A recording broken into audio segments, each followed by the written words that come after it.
खिलौने आमतौर पर बच्चों के चेहरे पर मुस्कान लाते हैं, है ना? लेकिन सोचिए, अगर कोई खिलौना मुस्कान की जगह चीखें लाने लगे तो? आज बात होगी एक ऐसी ही कहानी की, एक गुड़िया की जिसकी खौफनाक कहानी ने इंटरनेट पर सनसनी मचा दी थी। एक शापित खिलौने की दास्तां।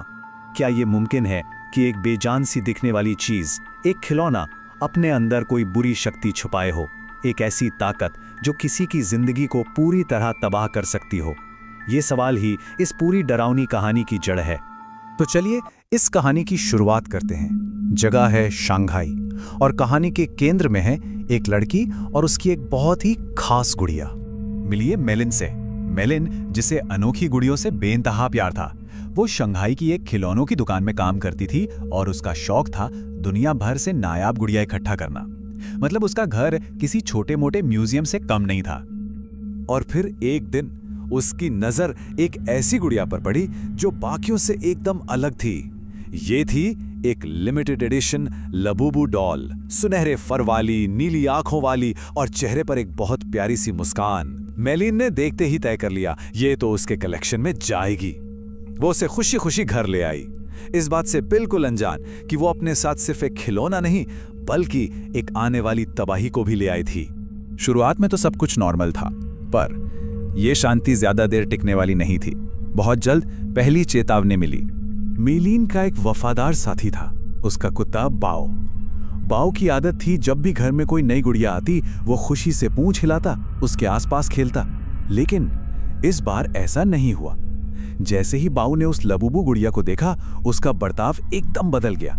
वो पागलों की तरह उस पर भौंकने लगा, गुस्से से गुर्राने लगा, जैसे वो कोई खिलौना नहीं बल्कि कोई बहुत बड़ा खतरा हो। ये कोई आम बात नहीं थी। बाओ, जो मेलिन के बिना एक पल नहीं रहता था, उस रात उसके कमरे में घुसने को भी तैयार नहीं था। वो बस दरवाजे पर बैठा शेल्फ पर रखी उस गुड़िया को घूरता रहा, जैसे वो अपनी मालिक को खतरे से आगाह कर रहा हो।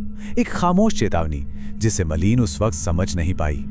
और उस चेतावनी को नजरअंदाज करने की कीमत बहुत भारी पड़ने वाली थी। मेलिन की जिंदगी अब पूरी तरह से बदलने वाली थी। अगली सुबह हालात और बिगड़ गए। बाओ किसी भी कीमत पर मेलिन को घर से बाहर नहीं जाने दे रहा था। मेलिन को गुस्सा आया और उसने उसे बाथरूम में बंद कर दिया। लेकिन दुकान पर जो हुआ वो और भी अजीब था।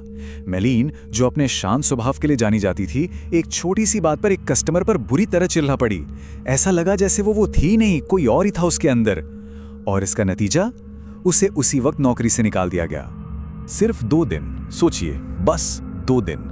पहले दिन गुड़िया घर आई और दूसरे ही दिन नौकरी चली गई। ये सब बहुत तेजी से हो रहा था, लेकिन ये तो बस शुरुआत थी। असली खौफ तो उस रात शुरू होने वाला था। अब तक जो हो रहा था वो दुनियावी परेशानियां थीं, लेकिन अब मेलिन का सामना किसी ऐसी चीज से होने वाला था जो इस दुनिया की नहीं थी। उसी रात, आधी रात के वक्त, मेलिन की आंख एक अजीब सी हंसी की आवाज से खुली। उसने घबराकर उठकर देखा, शेल्फ खाली था। वो लबूबू गुड़िया जमीन पर पड़ी थी। मेलिन ने खुद को तसल्ली दी, शायद हवा से गिर गई होगी।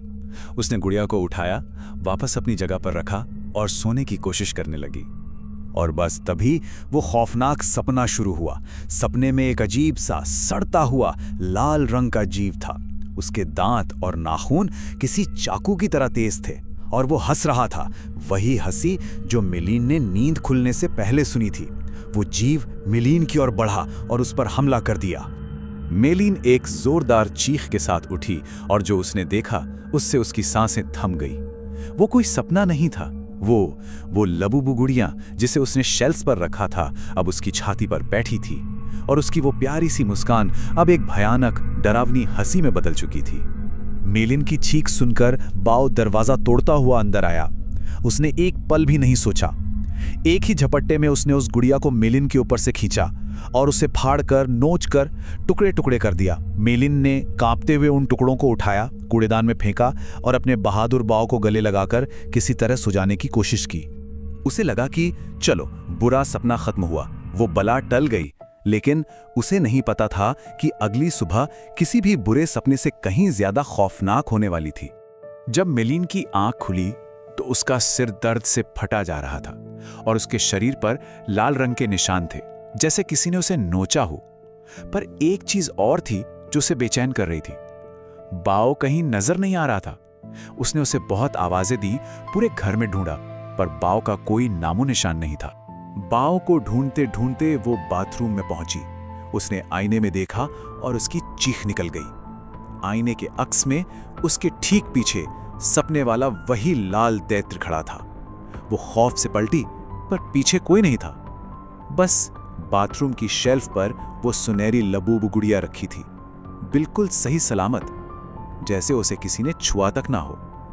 और उसकी मुस्कान, वो अब एक जीत वाली मुस्कान लग रही थी। मेलिन डर के मारे बाथरूम से भागी और भागकर किचन में पहुंची तो वहीं जम गई। वो गुड़िया जो अभी बाथरूम में थी, अब किचन के सिंक के पास रखी थी, और इस बार उसके हाथ और उसके दांत लाल रंग से सने थे, जैसे खून हो। डरते डरते, कांपते हाथों से मेलिन ने सिंक के नीचे का दरवाजा खोला, और जो मंजर सामने था वो दिल दहला देने वाला था। खून से लथपथ उसके प्यारे बाँव की लाश पड़ी थी। उसे बहुत ही बेरहमी से नोचा गया था, काटा गया था। अब मेलिन के मन में कोई शक नहीं बचा था, ये गुड़िया एक शैतान थी। अब मेलिन ने दहशत में इंटरनेट पर इस गुड़िया के बारे में सर्च करना शुरू किया, और जो उसे मिला उससे उसके पैरों तले जमीन खिसक गई। वो अकेली नहीं थी, दुनिया भर में कई लोगों के साथ लबूबू गुड़िया को लेकर ऐसी ही भयानक घटनाएं हो चुकी थीं। मेलिन ने और एक पल नहीं गवाया। उसने उस गुड़िया को जलाकर खाक कर दिया, उसकी राख को एक जार में बंद किया और उसे पास की नदी में फेंक आई। फिर उसने अपनी बहन को फोन करके रोते रोते पूरी कहानी सुनाई। उसे लगा कि अब सब ठीक हो जाएगा, उसने उस बला से छुटकारा पा लिया है। लेकिन कहानी यहां खत्म नहीं हुई।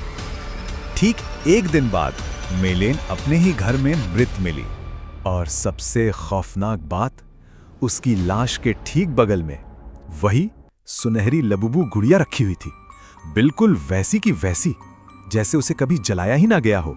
इस कहानी के वायरल होने के बाद कई लोगों का मानना है कि ये गुड़िया पज़ुज़ु नाम के एक बहुत पुराने शैतान का रूप है। कई जगहों पर इसे बैन तक कर दिया गया। तो सवाल वही है, क्या लबूबू गुड़िया का श्राप सच है? क्या एक खिलौना वाकई किसी की जान ले सकता है, या ये महज एक इंटरनेट पर फैली डरावनी कहानी है? इसका जवाब शायद कभी नहीं मिलेगा, और ये सवाल ही इस कहानी को और भी डरावना बना देता है।